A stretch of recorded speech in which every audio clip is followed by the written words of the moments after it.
Alright, Roger, what are we putting in right now?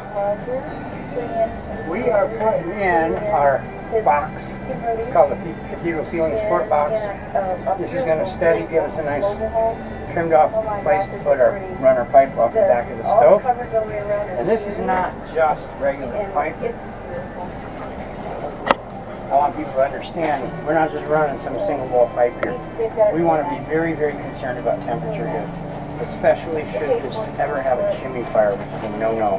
But if it did happen, we want to be really well prepared for it. So this is an insulated pipe. It's a double wall.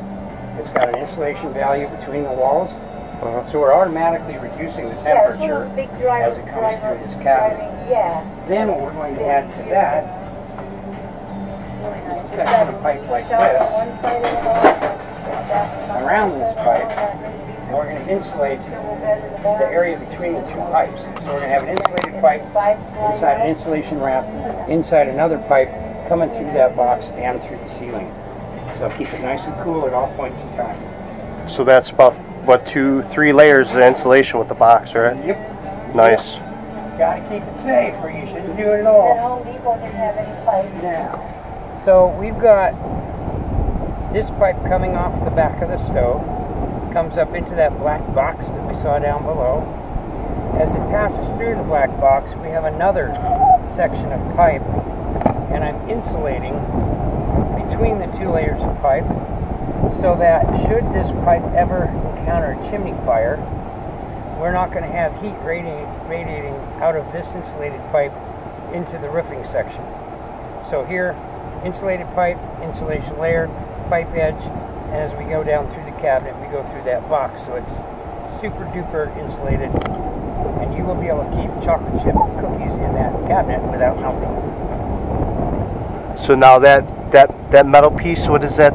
Is that baffling? What is that you put around there? This is just a section of single wall piping, and it's going to keep our insulation layer in place. Basically, a double wall insulated chimney pipe for regular wood stoves in houses is 2 layers of stainless steel with an insulation right around it between the 2 layers. So we have pipe, insulation, and then down below we've got that box too. So we are really well insulated. And again, hopefully we'll never have a chimney fire, but if we do, we're gonna survive it just beautifully. Now that rubber piece that you're using around there? That's the next step. That's gonna seal the roof so we don't have leaks. And then we're gonna put our cap on it, and we're gonna be ready to have fire inside that stove.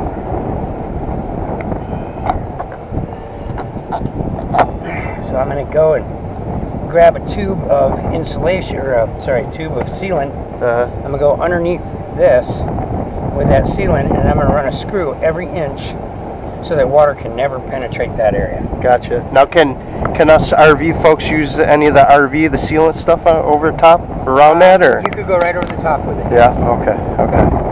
And this is gonna be perfect, because this will be the elevation of your cap, because you got a fairly tall bus here. I don't know what your overall measurement is, but 13.6 is the maximum legal without an overheight permit, and it'll get you off the truck routes and through the city routes without grabbing telephone wires and stuff. Those all have to be right, which seems to be fairly about the same clearance as the everything else on with the AC unit. So an inch or 2 over this, but not much. So you should never encounter anything other than maybe a tree branch. If you do, you'll damage the cap, but you shouldn't wreck anything else up.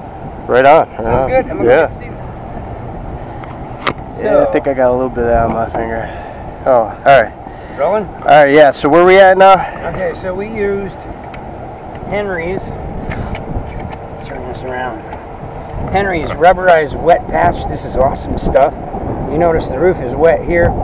Even if there was a puddle of water, you can glue this stuff down watertight right in a standing puddle of water. As you see, we got a lot of water up there, yeah? Yep, we went all the way around underneath there. Now we're going to push this down.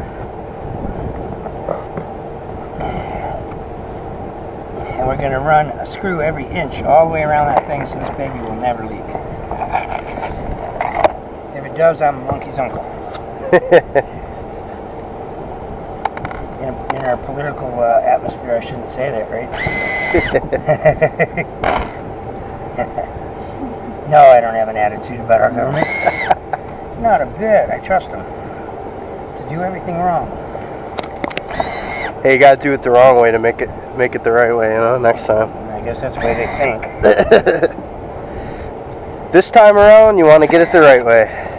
Well, I'll tell you what, when it comes down to wood stoves, I always want to do it the right way, because I watched a car fire with 3 people in it, and they didn't get out.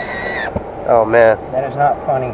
And in 31 years of doing wood stoves, I've been the most paranoid installer probably ever, and I have yet to ever have anybody have a loss. So think it through, do it right.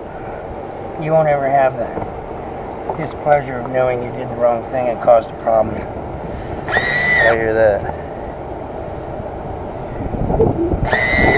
Well, that's why we have this insulated pipe specially made.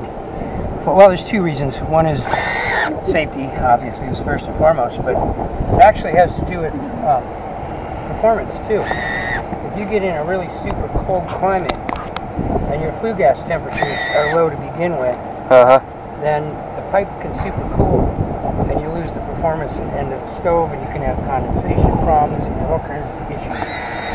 So we went and had this pipe specifically made for our product to solve those kind of problems. Got a lot of wind up here. Yeah, it's a little cold. I'm sure you like it.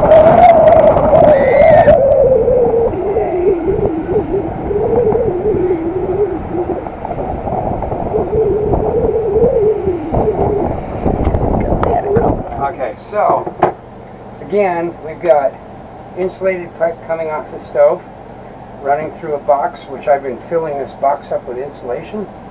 Then we've got this sleeve, and coming around the pipe, in the void of this sleeve is more insulation. So insulated pipe, insulated box. This thing is going to stay really calm. So you got insulation right inside that box? Yeah, down inside there. I'm going to put some more in there and fill it right on up. That way, if you have your chocolate chips sitting here while your stove is running, they won't melt. All right. Keep the Oreos safe. The most important part, again, is keeping radiant heat away from any of the wooden structures during normal use, which is not a real big problem because our temperatures are very low and our food temperatures are very low to begin with. But if anything ever went wrong and a chimney fire occurred, we want that chimney fire to be contained. We don't want it spreading through the coach. Not a good idea. Keep it safe.